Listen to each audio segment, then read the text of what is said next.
think this whole planning part of what you're doing is just, don't put it off to the side of the desk. Make sure you leave it in the middle, so you at least have to pick it up and move it at some point. Different.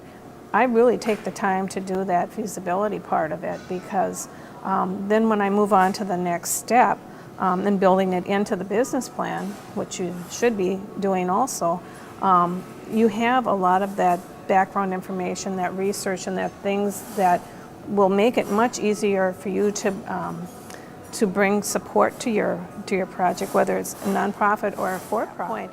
And that was part of what I looked at is what could I bring to the table that would help you move these projects forward. And some of them is just identifying, first of all, what resources you have and what capacity you have to utilize those resources. Some of you have them all in-house already. You've got a support team, you've got a network built up, you've got some background experience, and some of you are kind of out there on the ledge all by yourself.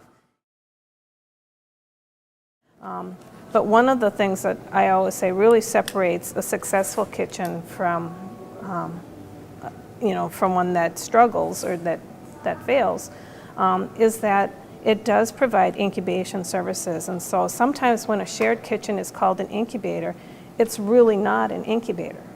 It's a shared kitchen is what it is, or it's a co-packing facility, but it's not an incubator. Because an incubator really provides many different things. And you said the one thing that kind of jumped out when you were talking was that he's not just creating jobs, he's trying to create businesses that will incubate, that will leave you, that will go out and be successful, and that will stand alone with support from the resources that you've been able to provide. I hope that you did take a look at what you can do to assess your facility for a number of reasons. First of all, it's just a really good quick reference to go back to. Algoma. The first thing we did was we took an inventory of the building, brought the contractor in, we brought the architect in, we had the representative from the Department of Ag there, we had the food safety inspectors. I think we had 10 or 12 people. We had the banker there, and within about 2 hours, they resolved all the issues that were going to eventually surface. It's again building that little communication link, and then developing it so they feel like they are partners in what you're doing, because they are.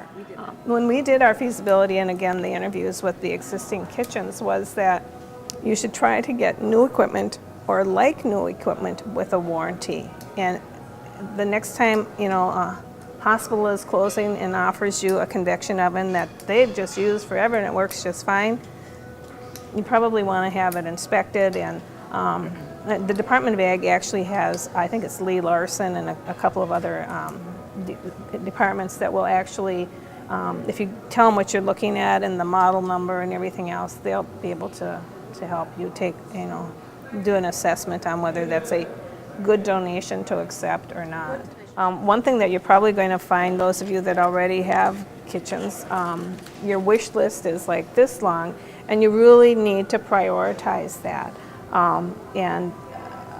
We found with ours that, again, we tried to get new or like new under warranty, and then we did survey other kitchens and say, what is your most used piece of equipment? And that's where we kind of built that priority list and really tried not to over-equip it.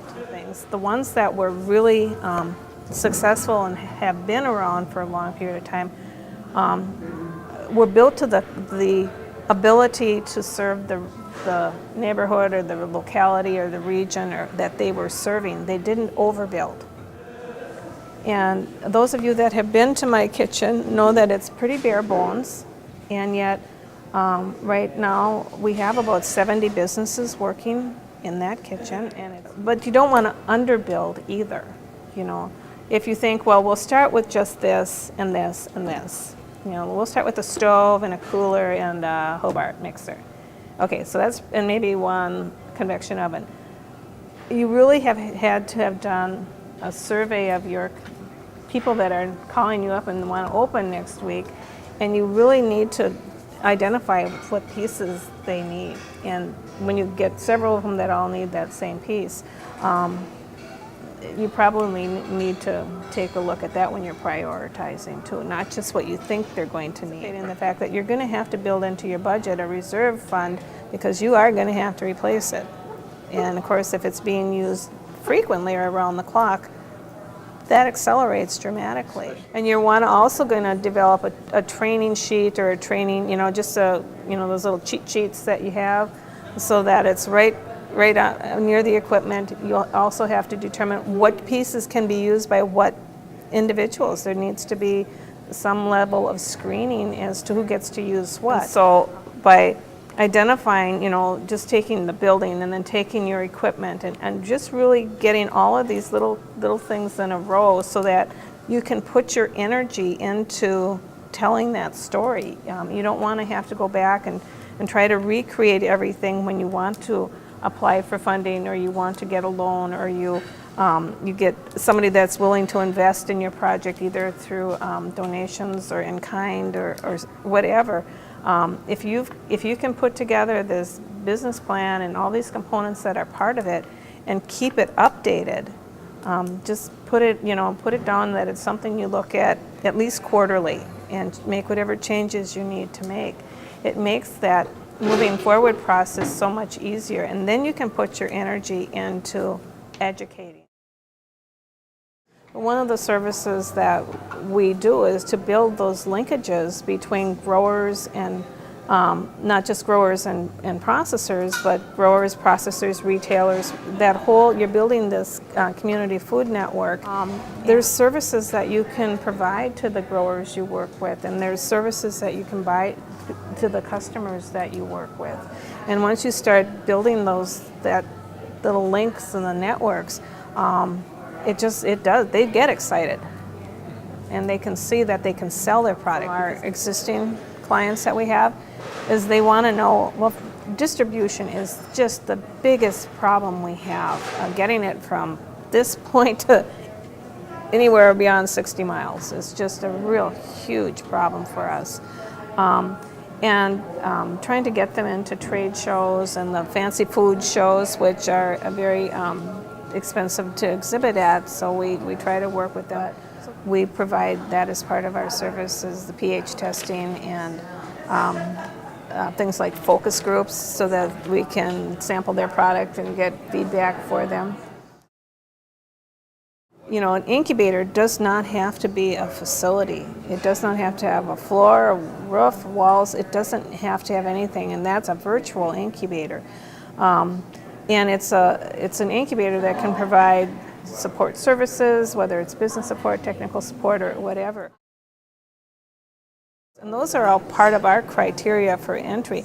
They have to tell me that, yep, we made the decision not to be an LLC.